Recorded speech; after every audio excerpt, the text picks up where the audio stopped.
Mes beaux enfants ont déclaré: nous n'obéissons qu'à nos parents biologiques. Alors j'ai tout annulé. C'était au dîner de Noël, quand Sébastien, 19 ans, s'est levé et a prononcé ces mots avec un sourire moqueur, pendant que sa sœur Camille, 17 ans, applaudissait. Ma femme Patricia est restée silencieuse, sans me défendre. Je me suis levé, j'ai pris mon manteau et je suis sorti de cette maison que je payais depuis 5 ans. Cette nuit-là, depuis mon téléphone, j'annulerai tout. Je m'appelle Charles, 42 ans, ingénieur civil. Durant 5 ans, j'ai été le soutien financier d'une famille qui ne m'a jamais considéré comme l'un des siens. Patricia, ma femme de 40 ans, a 2 enfants de son premier mariage avec François, un musicien raté qui contribue à peine 300 € par mois. Je l'ai rencontrée il y a 6 ans lors d'une conférence. Elle travaillait comme assistante, m'a raconté ses difficultés à élever seule ses enfants. Je sortais d'un divorce sans enfants. Je me sentais seul. L'idée de sauver cette famille me remplissait de sens. Quelle naïveté! Après 1 an de relation, nous nous sommes mariés. Nous avons emménagé dans une maison que j'ai achetée entièrement à mon nom. Mon instinct m'a poussé à refuser de la mettre à nos 2 noms. Dieu merci. J'ai assumé toutes les dépenses. Hypothèque, facture, école privée, sortie. Patricia a quitté son travail 6 mois après notre mariage pour se consacrer à la famille. En réalité, elle allait à la salle de sport et regardait des séries. Les beaux enfants ne m'ont jamais appelé par mon prénom. C'était lui ou le mari de maman. Ils s'adressaient à Patricia qui me transmettait leurs demandes comme une secrétaire. J'ai essayé de gagner leur affection. Match de foot, cours de musique, spectacle scolaire. Sébastien étudiait dans une université privée à 2 500 € par mois. Camille était en terminale avec des projets en stylisme. Je payais tout, espérant qu'un jour il me verrait autrement qu'un distributeur automatique. François apparaissait sporadiquement, les mains vides mais avec des promesses creuses. Les enfants l'adoraient. Patricia le laissait entrer dans ma maison, s'asseoir dans mon salon, manger ma nourriture. C'est leur père. Ils ont besoin de ce lien. Il y a 3 mois, François est réapparu avec une nouvelle petite amie. Les beaux enfants ont couru le recevoir comme un héros, ont passé tout le week-end avec lui. Ils ne m'ont même pas salué en rentrant. Cette nuit-là, j'ai eu ma première vraie dispute avec Patricia. Elle a pleuré, m'a accusé d'être insensible. J'ai fini par m'excuser, comme toujours. 2 semaines plus tard, Sébastien m'a demandé une voiture. Je lui ai acheté une Honda Civic d'occasion pour 8 000 €. Il ne m'a même pas remercié. Je pensais qu'elle serait plus récente. Pour ses 17 ans, Camille a exigé une fête à 8 000 €. Quand j'ai suggéré quelque chose de modeste, elle a fait une crise. J'ai cédé. La fête fut spectaculaire. 80 adolescents, DJ, buffet. François est apparu sans avoir contribué d'1 centime. Sébastien l'a présenté comme « mon père ». Moi, personne ne m'a présenté. J'ai passé la soirée contre le mur, ayant payé une fête où j'étais l'invité indésirable. Il y a 1 mois, Patricia a voulu faire le dîner de Noël chez nous avec François. Les enfants l'ont demandé. Je me suis opposé. Après pression familiale, j'ai cédé. 2 heures, pas plus. La nuit de Noël, j'ai dépensé 3 000 €.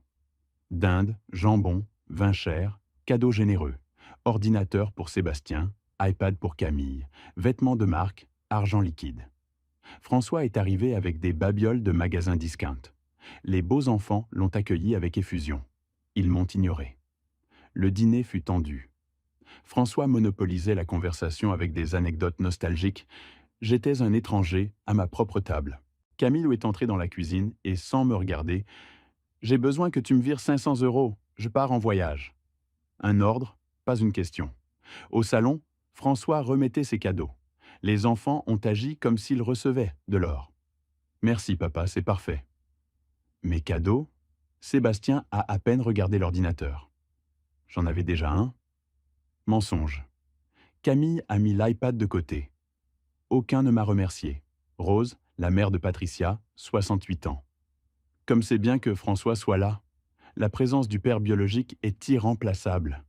Elle m'a regardé. Patricia n'a rien dit. Quelque chose en moi s'est brisé.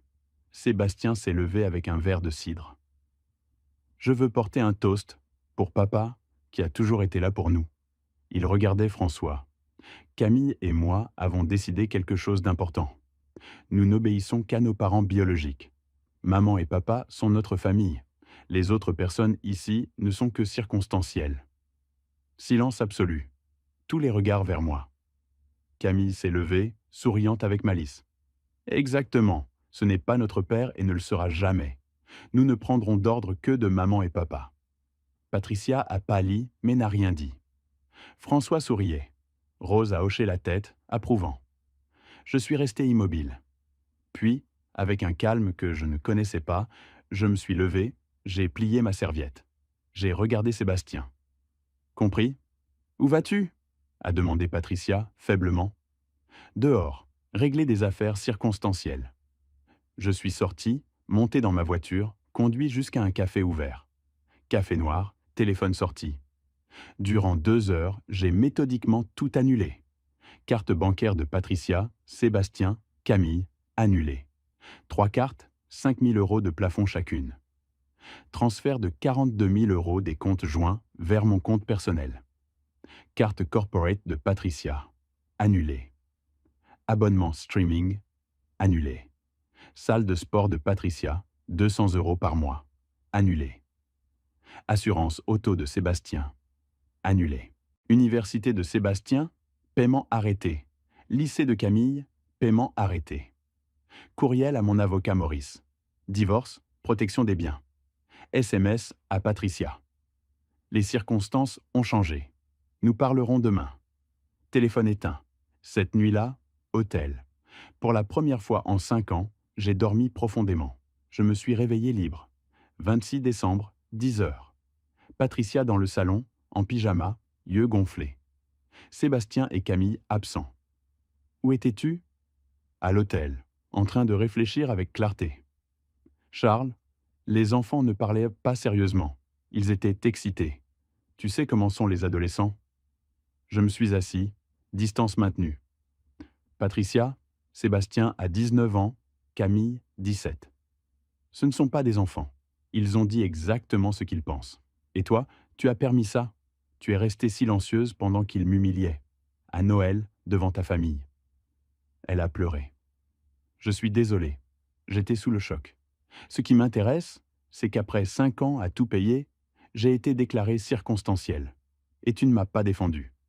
Que veux-tu que je fasse? Je ne veux plus rien de vous. Hier soir, j'ai tout annulé.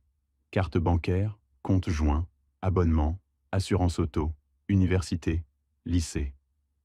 Incrédulité. Quoi? Tu es fou? Sébastien est au milieu de son semestre, Camille doit avoir son bac. Ils peuvent demander de l'aide à leur père biologique, celui qu'ils obéissent tant. François n'a pas d'argent? Ce n'est pas mon problème. Je ne suis que circonstanciel. Les personnes circonstancielles n'ont pas d'obligation permanente. Sébastien est descendu. Maman, ma carte ne fonctionne pas? Je l'ai annulée. Quoi? Pourquoi? Seuls les parents biologiques sont responsables de leurs enfants. Tu l'as dit hier. Tu n'obéis qu'à eux. Parfait. Alors eux seuls doivent t'entretenir. Confusion, puis colère. C'est ridicule. François est ton père. Qu'il paie ton université, ta voiture, ton téléphone, ton toit. C'est aussi mon toit. Cette maison est à mon nom, uniquement. Ta mère n'est pas copropriétaire. Vous vivez ici parce que je le permets. Patricia, Charles, ça suffit?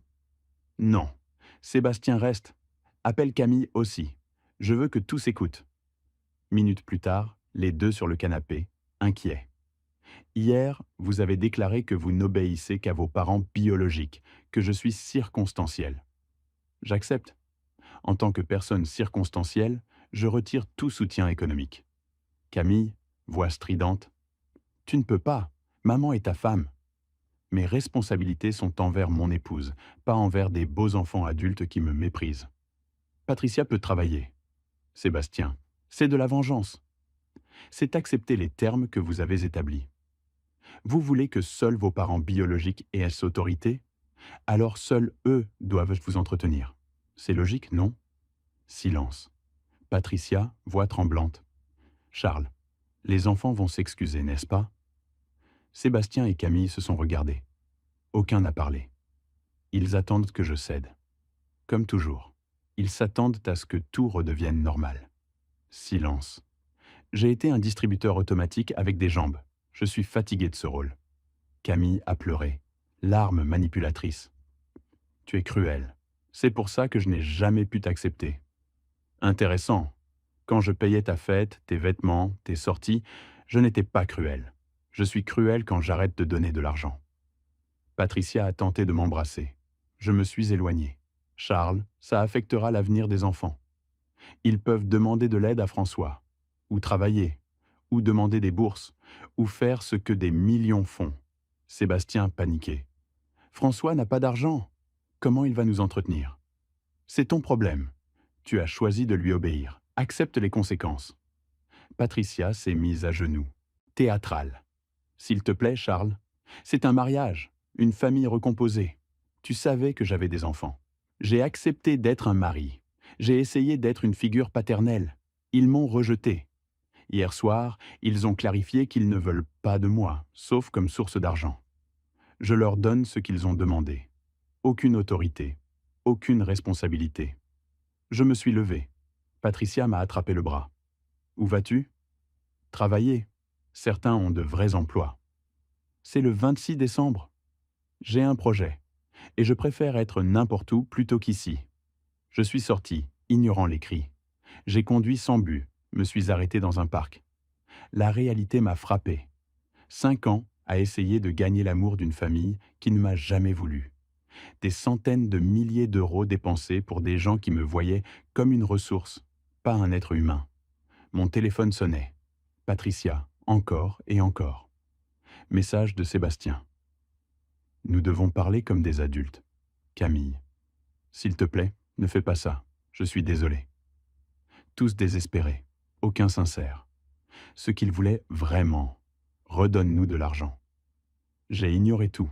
Appelé mon avocat Maurice. Charles, tout va bien? C'est un jour férié. J'ai besoin de te voir. Demain. Divorce. Protection de mes biens. Pause. Tu es sûr? Tu avais l'air heureux. J'étais aveugle. Maintenant, je vois clair. Viens à 9 heures. Prépare documents, liste d'actifs. Charles, je suis désolé. Le difficile, c'était de vivre ça pendant 5 ans. Ça, c'est la libération. Cette nuit, hôtel, room service, film, silence. Personne ne demandait d'argent, ne m'ignorait, ne me faisait sentir invisible. Matin, 63 messages de Patricia. Supplication, accusation de cruauté. Le dernier différent. François est venu. Je lui ai parlé d'aider avec les dépenses. Il a dit qu'il ne peut pas, qu'il peut à peine se payer. Les enfants sont dévastés. Charles, parlons. Sourire amer. Voilà, François, le père biologique merveilleux, sauf dans tout ce qui importait. Moi, le circonstanciel qui payait. Pas de réponse. Préparation pour Maurice. Bureau au centre-ville, immeuble de verre. 9 heures pile, dossier complet. Titre de propriété, relevé bancaire, reçu de 5 ans, capture d'écran de demande d'argent constante. Maurice, 50 ans, tempe grise, regard perspicace. 2 heures d'examen méticuleux. Sifflement, hochement de tête incrédule. Charles. 25 ans de pratique, beaucoup de cas d'abus financiers, mais ça, extraordinaire. Tu as dépensé plus de 400 000 euros en 5 ans. Le chiffre à voix haute m'a frappé. 400 000 euros. Presque un demi-million. Puis-je récupérer quelque chose? Tête secouée. Pas légalement.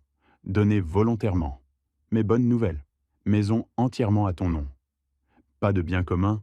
Patricia n'a pas travaillé. Voitures à ton nom. Compte d'investissement à ton nom. Elle a très peu de réclamations. Pension alimentaire? Possible. Mariée 5 ans, elle a quitté son emploi. Pension temporaire, 2-3 ans. Mais pas d'enfants ensemble, capacité de travailler. Entre 1 000 et 2 000 euros par mois maximum. Les beaux enfants? Absolument aucune obligation. Pas adopté, pas mineur. Sébastien 19 ans, Camille 17. Légalement, tu ne leur dois rien. 0. Poids énorme quittant mes épaules. Procédons au divorce rapidement. Papiers aujourd'hui. Patricia notifiée dans 48 heures. Mais Charles, je t'avertis, ça va devenir moche. Quand l'argent est fini, les gens montrent le pire. Qu'ils essaient. Je n'ai plus rien à perdre sauf l'argent restant. Et ça, je le protège. Après-midi. Appel. Numéro inconnu. Rose, mère de Patricia. Ton glacial. Nous devons parler de ce que tu fais à ma fille et mes petits-enfants. Je n'ai rien à discuter avec vous, Rose. Affaire entre Patricia et moi. Tu es méprisable. Patricia t'a donné ses meilleures années. Elle a ouvert son foyer et tu la laisses sans rien. Patricia ne m'a rien donné sauf des factures. Je ne la laisse pas sans rien. Elle peut travailler. Elle a 2 enfants qui ont un père biologique. François, appelle-le pour te plaindre. Ah oui, il n'a jamais rien contribué. Mais quand j'arrête de payer, je suis le méchant. Raccroché furieux. 10 minutes, message des sœurs de Patricia. Accusation. J'ai bloqué tous leurs numéros. Lendemain, retour à la maison, récupérer affaire. Patricia dans le salon, yeux rouges, robe que j'aimais, maquillée. Tentative de séduction. Charles, assieds-toi. Parlons comme des adultes. Assis, distance maintenue. Les choses ont dérapé à Noël. Les enfants étaient excités, ont dit des choses blessantes. Ils ne le pensaient pas. Ils sont prêts à s'excuser. Je ne veux pas leurs excuses. Elles ne signifient rien. Yeux clignotants. Ce sont des enfants. Ils font des erreurs. Ce sont de jeunes adultes. Leurs erreurs ont été constantes 5 ans. Pas un dérapage. L'aboutissement d'années à me traiter comme moins qu'humain. Pas de réponse. Tu as permis que je devienne l'ennemi silencieux qui payait. Maintenant que j'ai arrêté, soudain, je suis important. Changement de tactique. Larmes. Je t'aime, Charles.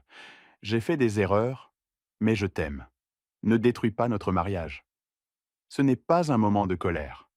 C'est 5 ans de clarté en une nuit. Tu ne m'aimes pas, Patricia. Tu aimes mon argent, la sécurité, ne pas travailler.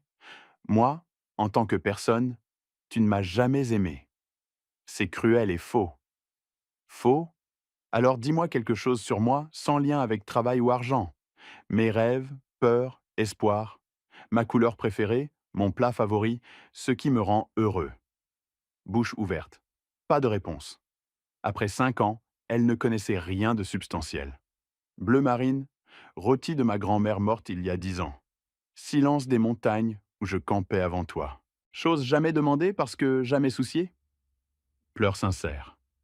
Profondeur de la déconnexion enfin comprise. Nous pouvons recommencer. Vraiment nous connaître. Je peux changer. Les enfants peuvent changer. Debout. Je ne veux pas que vous changiez. Je veux que vous me laissiez tranquille. Maurice te notifiera du divorce.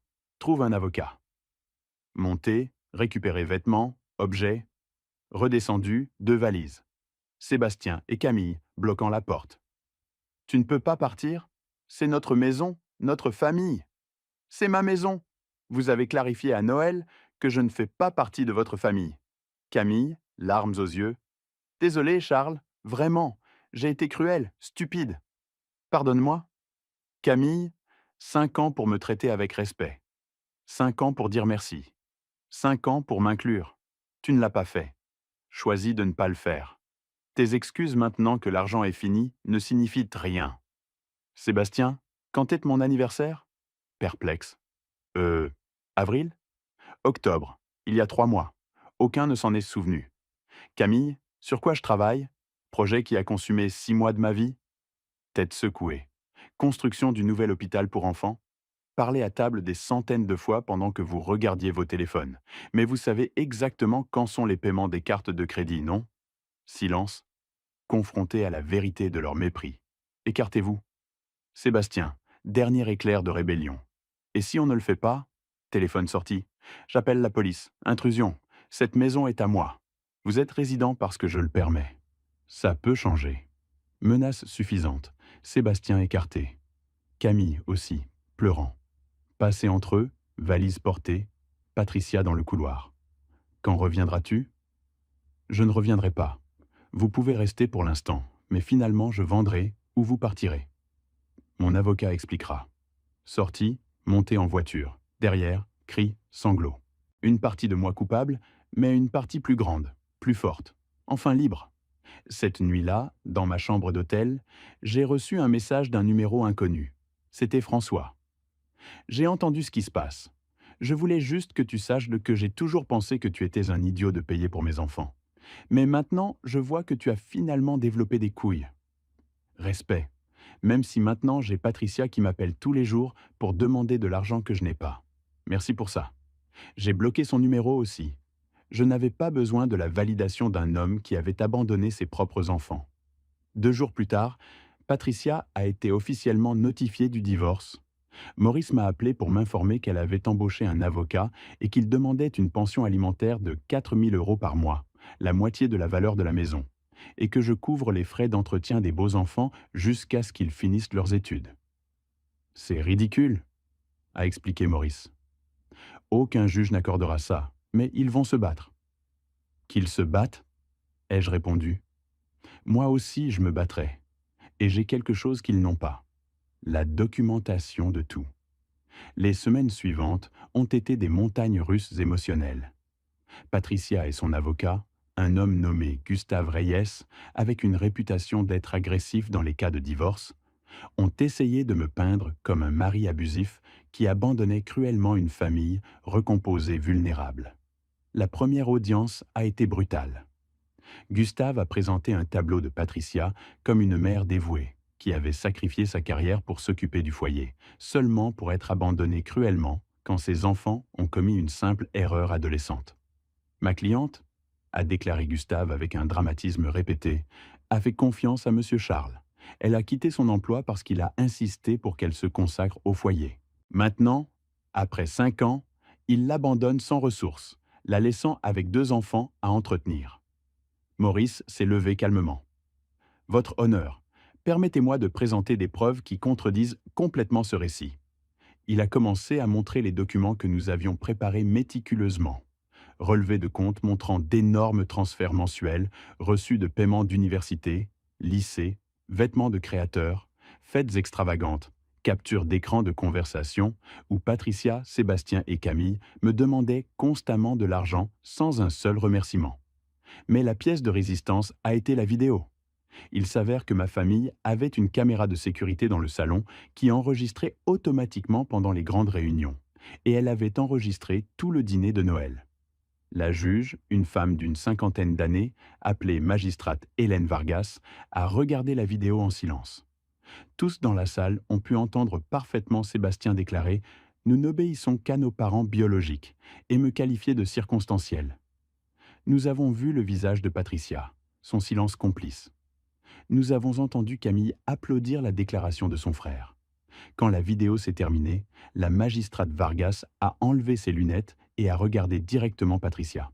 « Madame, vous avez permis que vos enfants humilient publiquement votre mari de cette manière ?» Patricia a bégayé. Ils étaient excités de voir leur père. Ils ont 19 et 17 ans, respectivement, a répondu la magistrate avec froideur. Ce ne sont pas de petits enfants, et vous, en tant que mère, aviez la responsabilité d'intervenir. Vous ne l'avez pas fait. Gustave a essayé de se reprendre. Votre honneur, un moment de mauvais jugement de la part d'adolescents ne justifie pas que M. Charles abandonne complètement ses responsabilités. À ses responsabilités, a interrompu Maurice, étaient envers son épouse, pas envers des beaux enfants adultes qui ont publiquement rejeté toute autorité ou lien avec lui. Mon client n'a pas adopté ces jeunes, il n'a aucune obligation légale envers eux. La magistrate Vargas a hoché la tête lentement. Maître Gustave, votre demande de pension alimentaire de 4 000 € par mois est excessive. Madame Patricia est jeune, en bonne santé et capable de travailler. De plus, le mariage n'a duré que 5 ans. J'accorderai une pension temporaire de 1 200 € par mois pendant 18 mois. Ça lui donnera assez de temps pour se réintégrer dans le monde du travail. Quant aux beaux enfants, M. Charles n'a aucune obligation légale envers eux. Affaire close sur cet aspect. Patricia a sangloté bruyamment. Gustave avait l'air frustré. J'ai ressenti une vague de soulagement. Les mois suivants ont été de reconstruction. J'ai vendu la maison pour un excellent prix. Ma portion a été de 230 000 € que j'ai immédiatement investi judicieusement. J'ai reçu une promotion au travail, devenant ingénieur principal avec une augmentation significative de salaire. J'ai recommencé à sortir avec des amis. quelque chose que j'avais arrêté pendant mon mariage parce que Patricia avait toujours besoin de quelque chose. Un soir, 3 mois après le divorce, je dînais dans un restaurant élégant avec un groupe de collègues quand j'ai vu Patricia. Elle travaillait comme serveuse, en uniforme noir et tablier blanc. Elle avait l'air épuisée, plus mince, avec les cheveux attachés en queue de cheval simple. Nos regards se sont croisés brièvement. Elle a pâli et s'est rapidement retournée, disparaissant dans la cuisine. 1 mois plus tard, j'ai reçu un message de Sébastien. C'était le premier en 4 mois. J'ai trouvé un travail à temps plein. Ce n'est pas grand-chose, mais c'est quelque chose. Je vais reprendre mes études l'année prochaine en les payant moi-même. Je pensais que tu devrais le savoir. Je n'attends rien de toi. Je voulais juste que tu saches que j'essaie de grandir. Je n'ai pas répondu immédiatement. J'y ai réfléchi. Finalement, j'ai écrit « Je suis content de savoir que tu assumes la responsabilité de ta vie. Je te souhaite le meilleur. » Ce n'était pas une réconciliation. Je n'ai pas pardonné les années de maltraitance, mais c'était une reconnaissance qu'il essayait de changer. Camille n'a jamais contacté. Selon ce que j'ai entendu par des tiers, elle avait trouvé un travail dans une boutique de vêtements et économisait pour l'université. Apparemment, elle blâmait tout le monde pour sa situation, sauf elle-même. François a complètement disparu. Selon les rumeurs, il a déménagé dans une autre ville avec sa nouvelle petite amie, fuyant toute responsabilité envers ses enfants.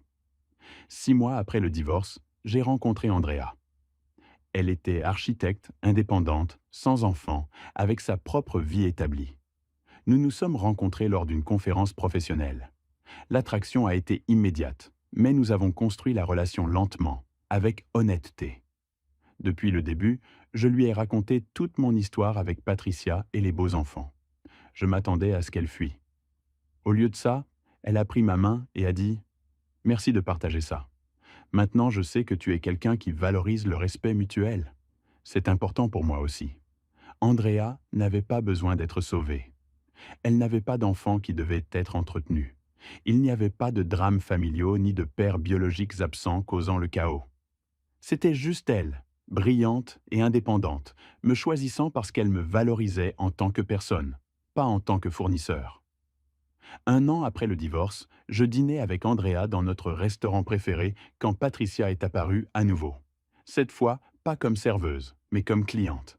Elle était avec un homme que je ne reconnaissais pas, quelqu'un de son âge habillé modestement. Elle avait l'air mieux que la dernière fois, moins décharnée, avec quelque chose de paix sur son visage. Nos regards se sont croisés. Elle a hésité, puis s'est approchée de notre table avec prudence. « Charles, » a-t-elle dit doucement, « puis-je te parler un instant ?